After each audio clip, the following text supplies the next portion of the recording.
Kingmakers IAS Academy for UPSC and TNPSC admissions. Call 9442272273.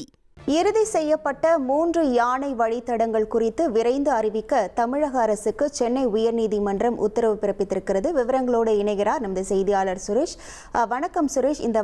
எந்த வழக்கின் அடிப்படையில் இந்த உத்தரவு பிறப்பிக்கப்பட்டிருக்கிறது? வழக்கின் முழு பின்னணி குறித்தான முழு விவரங்கள். வணக்கம்.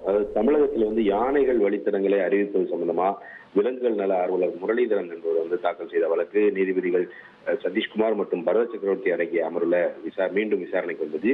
அப்போ வனத்துறை தரப்புல ஒரு அறிக்கை தாக்கல் செய்யப்பட்டது. அந்த அறிக்கையில 41 ஆனைகள் வழித்தடங்கள் குறித்த விவரங்கள் தெரிவிக்கப்பட்டிருந்தது. இதுல ஜவாலகிரி, அஞ்சட்டி, பில்லிக்கல், ஜவாலகிரி உள்ளிட்ட 3 வழித்தடங்கள் இறுதி செய்யப்பட்டிருக்கு. இது தவிர 12 வழித்தடங்களை இறுதி செய்வதற்கான பணிகள் நடந்துட்டு வருது. ஒரு சில வழித்தடங்கள் கைவிடப்பட்டிருக்குது அந்த அறிக்கையில சொல்லப்பட்டது. இந்த அறிக்கையை பதிவு செய்து கொண்ட நீதிபதிகள் இறுதி செய்யப்பட்ட அந்த 3 யானைகள் வழித்தடங்கள் குறித்த விரைந்து அறிவிப்பு வெளியிட நடவடிக்கை எடுக்க வேண்டும் என்று தமிழக அரசுக்கு உத்தரவிட்டு இந்த வழக்கு விசாரணையை தள்ளி வச்சிருக்காங்க. இதே போல தடாகம் பள்ளத்தாக்குல சீமை கருவேல மரங்களை அப்புறப்படுத்துவது தொடர்பான வழக்குல சீமை கருவேல மரங்களை அகற்றுவது ஆரம்ப கட்ட நிதி ஒதுக்கீட்டை உறுதி செய்ய வேண்டும் என்று தமிழக அரசுக்கு நீதிபதிகள் உத்தரவிட்டிருக்கிறாங்க. மேலும் மாவட்டங்களில் உள்ள பசுமை நிதியை பயன்படுத்திக் கொள்வது தொடர்பாக சுற்றறிக்கை வெளியிட வேண்டும் என்றும் நீதிபதிகள் அரசுக்கு உத்தரவு பிறப்பித்திருக்கிறார்கள். விவரங்களுக்கு நன்றி சுரேஷ்.